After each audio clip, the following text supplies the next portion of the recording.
बिस्मिल्लाहिर्रहमानिर्रहीम। अस्सलामुअलैकुम। Welcome to food secrets with Munazza वक़ार।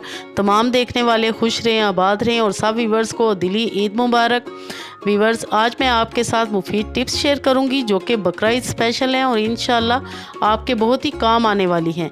जैसा कि आपने भी महसूस किया होगा कि जब हम आम रूटीन में गोश्त खाते हैं उसका टेस्ट डिफरेंट होता है और जो कुर्बानी का गोश्त होता है उसका टेस्ट बिल्कुल ही और होता है। और बाज़ लोग तो कुर्बानी का गोश्त खा ही नहीं सकते क्योंकि वो कहते हैं कि हमें कुर्बानी का गोश्त अच्छा नहीं लगता, हमें इसमें से बसांद आती है, यानी कि स्मेल आती। लेकिन फिर भी अपने हिस्से का गोश्त काफ़ी सारा बच जाता है जिसको कि महफूज करना ज़रूरी होता है। तो मैं आपके साथ टिप्स शेयर करूंगी जिससे कि आप गोश्त को 6 महीने तक महफूज कर सकते हैं। लेकिन आपने इतना महफूज नहीं करना और गोश्त को हकदारों तक ज़रूर पहुँचाना है। सबसे पहले जो आपके हिस्से का गोश्त बच जाए व्यूवर्स, आपने क्या करना है कि एक तसले में डालना है और उसमें जो जिन बोटियों पे फैट है यानी कि चर्बी है वो आपने नाइफ़ की मदद से उतार देनी है, रिमूव कर देनी है। सबसे पहले आपने ये काम कर लिया।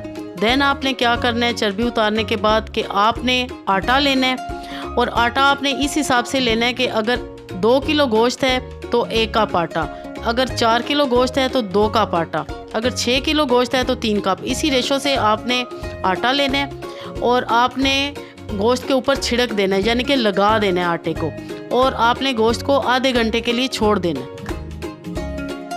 आटा लगाने का फ़ायदा ये है और इसकी रीज़न ये है कि जब हम आटा छिड़केंगे और 30 मिनट के लिए उसको छोड़ देंगे तो जो गोश्त में ब्लड होता है यानी कि खून होता है वो आटा जज़्ब कर लेगा और फिर हम आधे घंटे के बाद गोश्त को वॉश कर लेंगे। अच्छी तरह आपने वॉश करना है और सिंपल टैप वाटर से आपने वॉश करना है। ये तरीका करने के बाद आपने गोश्त को छलनी में डाल देना है। अगर आपके पास छलनी नहीं तो आप प्लास्टिक की कोई बास्केट ले लें, यानी कि जिसमें सुराखों वाली आपने कोई सी भी चीज़ लेनी है और आपने उसमें गोश्त को डाल देना है ताकि सारा पानी उसमें से स्क्वीज़ हो जाए। छलनी में डालने के बाद आपने थोड़ी देर के लिए पंखा चला देना है ताकि सारा पानी निकल जाए और गोश्त बिल्कुल ड्राई हो जाए। अब आपने क्या करना है कि आपने पॉलीथीन बैग्स लेने हैं या जिप लॉक बैग लेने हैं। कोई भी आपने पुराने नहीं यूज़ करने, आपने बिल्कुल नए ये मंगवाने हैं, चाहे आप शॉपर मंगवाएं या जिप लॉक बैग मंगवाएं। उसके बाद आपने अपनी ज़रूरत के मुताबिक गोश्त को उनमें डालना है। अगर आपकी छोटी फैमिली है तो आप उस हिसाब से गोश्त डालें, अगर आपकी बड़ी फैमिली है तो उस हिसाब से, यानी कि अगर आप 5 से 6 अफराद हैं घर के तो आप आधा किलो के पैकेट बनाएं, और अगर आप ज़्यादा हैं मसलन 8 से 10 लोग हैं तो 1 किलो से 1.5 किलो तक के पैकेट बनाएं।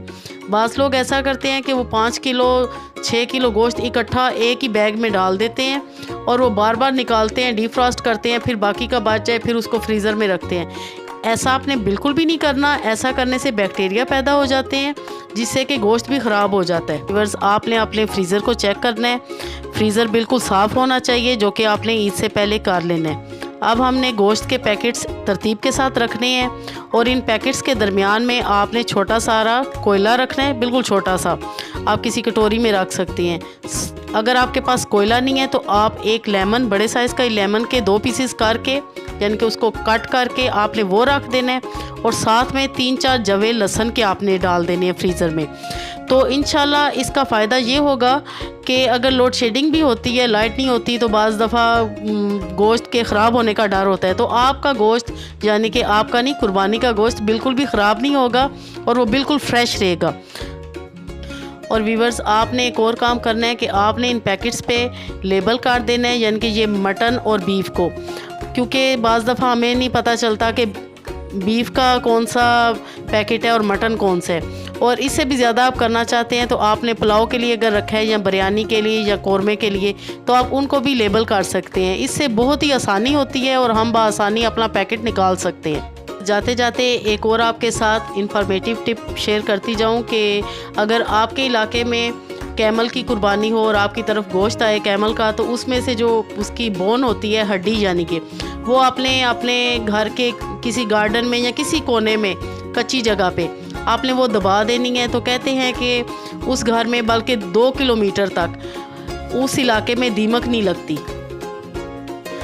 और ये इसलिए आपके साथ मैंने टिप शेयर की है कि कुर्बानी के दिनों में ही कैमल का गोश्त अब मिलता है, वैसे आम रूटीन में तो बहुत ही मुश्किल है।